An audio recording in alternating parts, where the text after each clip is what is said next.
Good morning and welcome to the Daily Oz. It's Tuesday, the 23rd of June. I'm Emma Gillespie. I'm Zara Seidler.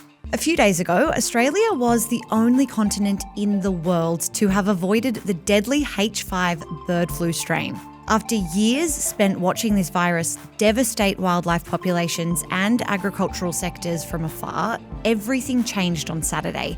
That is when the government confirmed bird flu has finally arrived on our shores. Based on the overseas experience, there could clearly be population-level impacts for our species and possibly over time species-level impacts. So in today's deep dive, we are going to explain why you should care and what this actually means for our wildlife, for your food bill and your health. But first, we're going to hear a quick word from George in the TDA team. Hi there, my name is George and I am TDA's Sport Manager. I lead TDA's Sport vertical, which includes writing the daily sport newsletter, producing sport content for the feed, and working with our commercial team on any sport-related partnerships. And if it's not clear already, yes, I'm a massive sports fan. As a business, we rely on the growth of our audience to build our team and to keep delivering the news for free. So, the easiest way to help is to hit follow or subscribe wherever you're listening or watching this podcast. Thanks for being part of the TDA community. So, you mentioned that Australia reached a milestone, certainly not one worth celebrating, but perhaps one that wasn't necessarily a surprise either. Yeah, we've been sort of waiting and watching for many years now for this strain of bird flu to arrive here in Australia. And that all culminated on Friday with these reports of the first confirmed case of this type of bird flu on mainland soil from remote WA. That was then confirmed through official channels over the weekend by Agriculture Minister Julie Collins. As you mentioned, Zara, a long time coming. We have seen this strain on every other continent since 2021. We were the last to hold it off, but authorities very much spoke about this virus as a matter of if not when, in terms of it would be coming here. Yeah. And in recent years, the government has therefore been working as quickly and as hard as it could to ensure that we were as prepared as possible for this moment. Yeah, it's super interesting. And I mean, I guess before we move on, we should probably do some defining. Yeah. I am going to presume that the name tells you a little bit about what this is. Yeah. But for anyone that's not familiar, what is bird flu? And specifically, I guess, what is this strain and why is it so problematic? Yeah. So bird flu, avian influenza, has been around in birds for a very long time. It comes in many forms and strains like most viruses, and most strains have very little to no disease associated with them. But this strain, H5N1 or H5, is different. It's what we call highly pathogenic. That means it kills birds rapidly and it spreads really easily and quickly between them. So the spread of H5 comes through a wide range of pathways. That's sort of part of why it's so widespread across the world.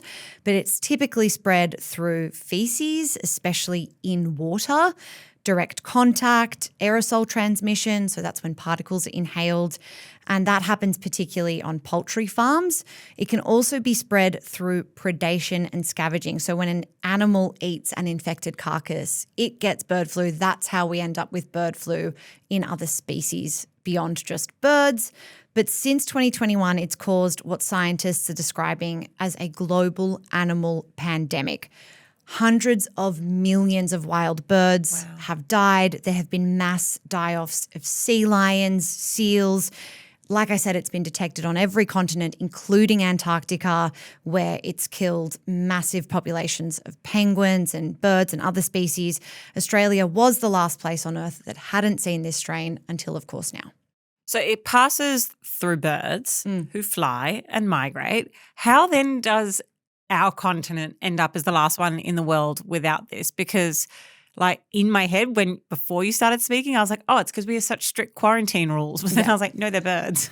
They're not stopping at border security when they get to the airport. I'd be like, no, nothing to declare here. Yeah. Like how have we evaded that sort of transmission here? Well, our quarantine laws are still important in this space. So if you've been somewhere where there is a high prevalence of bird flu, your shoes will need to be clean on entry to Australia to make sure they're not carrying those particles of feces. So there are border regulations that do come in useful here to protect us. But mostly why we've avoided it comes down to a little bit of luck. Australia is so isolated geographically. We can't be bothered going all the way there. Yeah, the birds are like, no far. thanks. We're literally an island, relatively isolated. Plus, according to the Doherty Institute, one of the big reasons that we've avoided H5 is because of bird migration patterns. Okay. It's been in Asia since the 90s. And you think of Asia as sort of our neighbours in the Pacific, but there are no duck species that migrate between Australia and Asia. Ducks are big spreaders of bird flu because of their sort of long migratory cycles or patterns. So there are no ducks that migrate to Antarctica. There might be some listeners trying to point that out, but gulls, skuas, giant petrels, all these sorts of birds that are called pelagic bird species. I'm learning lots about birds right now. Learning a lot about birds. They are also, along with ducks, thought to be long-distance carriers of this virus. So that's how we get bird flu in Antarctica and in the subantarctic regions. That's important because birds there breed and roam the Southern Ocean, but during our winter, the Southern Hemisphere winter, they are known to venture into the Indian and Pacific Oceans in search for food. And so that explains, Zara, how on the 14th of June, a brown skua, a large migratory seabird, found its way. Thank you for clarifying that, because when I read a skua, I was like, I'm not imagining the right thing here. It's a big bird. Yeah. One of them was found sick in an isolated area of Cape Legrand National Park near Esperance in WA. Okay. 700 kilometres southeast of Perth, very remote southwestern Australia. And the CSIRO's Centre for Disease Preparedness then confirmed that that bird tested positive for H5N1 on Saturday. A second bird, a giant petrel, was found in the area. It's also tested positive. And there are dozens of other birds from that location who are thought to have contracted the virus that are still being tested but have displayed symptoms. This strain has been in the news a lot in the last week or so. It's almost coincidental that we've had this case confirmed because there was a big report last week that some of the TDA audience might have seen, which had been tracking bird flu on Heard Island. That's an Australian territory 4,000 kilometres southwest of Perth. So it's an Australian territory, yes, but very, very far away. But it had its own devastating outbreak last year. And just last week, the Australian Antarctic Program published findings that show 13,000 out of 17,000 elephant seal pups on the island died of bird flu in the last 6 to 9 months. Wow. That's a mortality rate of 76%. In some parts of Heard Island, 97% of seal pups died. Wow. So that, I guess, shows the toll or the impact it's having on wildlife and on species we might not expect it to have. And I think it's those stories that really make people care or sit up and pay attention. Yeah. Because when you imagine 13,000 seal pups dying, that's obviously devastating. Yeah. I want to turn now to what I think a lot of people are thinking about, which is, do we need to be worried as humans about this strain being detected in Australia? The good news, in short, is no. Okay. There is a very low risk currently to people, and that's per the Australian Centre for Diseases Control. H5 rarely infects humans. When it does, it almost always involves direct contact or close contact with sick or dead seabirds. So there is no evidence of human-to-human transmission with this strain. That is the first thing to rest assured about. Yeah. There's no evidence of mass mortalities in humans elsewhere from this strain, but there have been cases of H5 overseas in humans, mainly farm workers. There were a few cases in the US, and those workers had prolonged direct contact with infected dairy cattle or poultry. Okay, so then if someone is listening to this and either they or someone they know works in the poultry industry then, is that a risk now? Right now, The industry is considered still protected. The confirmed cases that we discussed in WA are in very isolated locations, far away from the nearest poultry farm. But the Department of Agriculture is very aware that this does pose a threat to the industry. We've seen it threaten the industry in years gone by with different strains. Importantly, Australia's status remains free from H5N1 in poultry. That's according to international trade standards. Why does it matter? Well, for exporters, we export a lot of poultry overseas. So at the moment, the export market is unaffected. There have been no detections in commercial flocks and no evidence of spread to other species at this stage. And I would underline and italicize at this stage. And so if that were to change, we removed the underline and the italics, what then? Well, because it's a scenario we've seen play out before, we have a little bit of a clue as to what would happen. And because authorities have been preparing for this for some years, there was a different, less dangerous strain that was quite prevalent in Victoria back in 2024. It also crossed the border into New South Wales.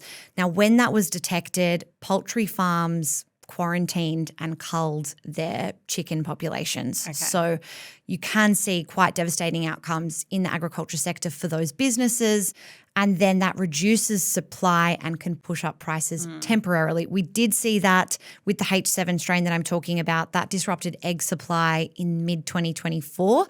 We did a video on it. Yep. Coles and Woolies had purchase limits on how many eggs you could buy at the time. And they were really expensive as well. Super expensive. The good news is that H7 strain was declared over. That outbreak was declared over by Victorian officials last year.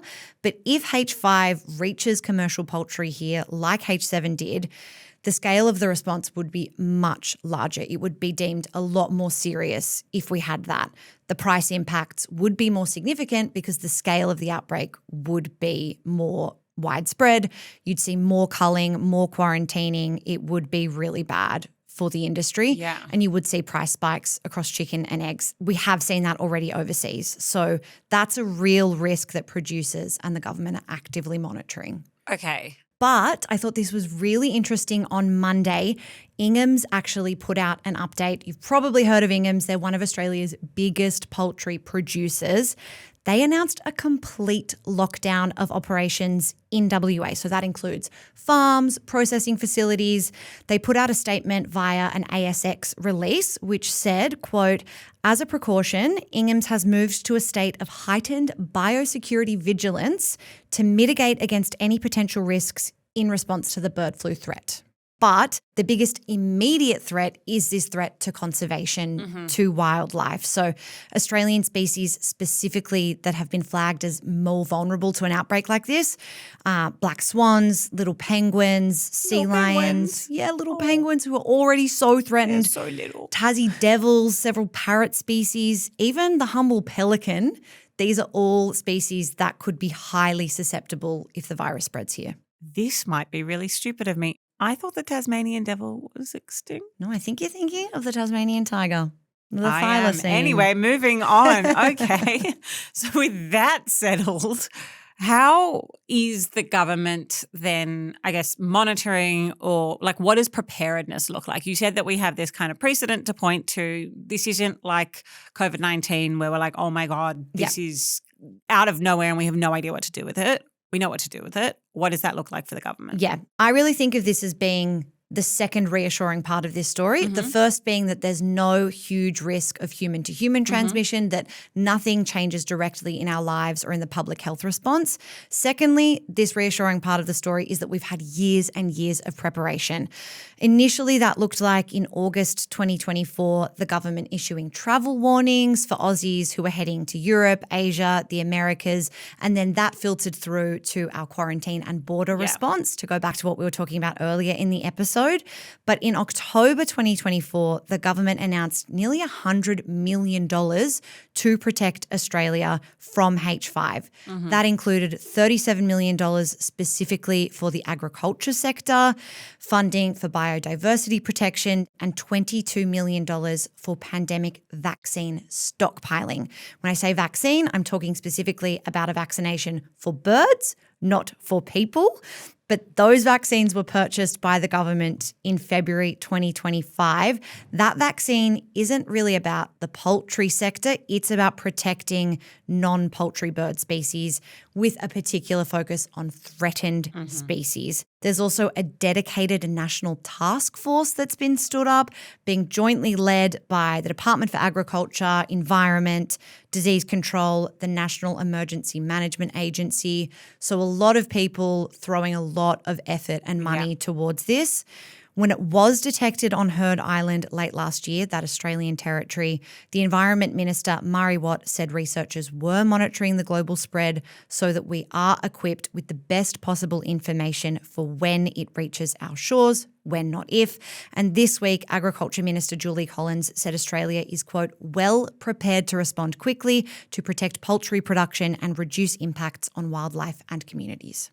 This whole time I've been thinking about where you vaccinate a bird. It's a really good question. I have no idea. Like, how do you they have such skinny legs. vaccinate a bird? I'm thinking in their neck or something. Oh. The correct method on vaccinating a bird depends on your bird type, but they can be administered via drinking water, sprayed, or given via injection. Oh, sorry. I'd like a vaccine that I can drink. Yeah. Sounds way better than injecting it. I knew you'd like that.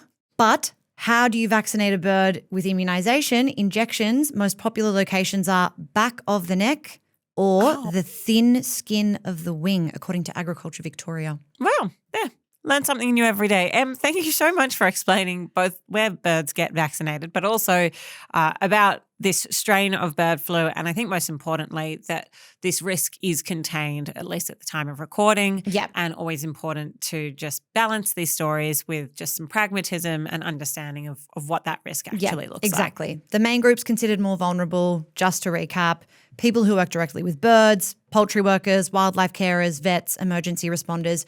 For everyone else, the advice is avoid contact with sick or dead birds. Don't let your pets near them. So if you go to, an off-leash beach where dogs are running around. I like that you made eye contact with me knowing I'm not a dog person. Zara, I'm not a dog person. You, the listener. For our thousands of dog people who are listening, be careful with off-leash dog parks. If you see dead birds, wash your hands after handling any bird, even a healthy one. Remember, eggs and poultry products are safe to eat, provided they are cooked and handled normally as you would handle them. And for where things are at now or the next steps, continued surveillance is absolutely critical. So authorities are really relying on citizen science here. Take photos, call birds in if you see that they are sick or dead, don't touch them. And you can report any concerns to the Emergency Animal Disease Hotline. We will pop a link to that resource in the episode description. Brilliant. Do you have a tidbit to take us out with? I sure do, Zara. We need to wait for the tidbit music. Ooh! Excellent. All right. What have we got today? We got a good one. Yeah? Thousands of naked Australians swimming in freezing cold water. We have just passed the winter solstice. Yep. And thank God for that. God. So it's going to start getting a little bit lighter, little by little, every single day as we head towards summer. So we're through the hardest part. But as is tradition, every year in Hobart, as part of Dark Mofo, the festival that goes on there, the 2-week arts festival, there is the Nude Solstice Swim. It's been running since 2013, and I'm telling you, it's showing no signs of slowing down. Wow. Thousands of people flock to the Derwent River, 12 degrees in the water, which might sound like hell. It's 4 degrees outside of the water.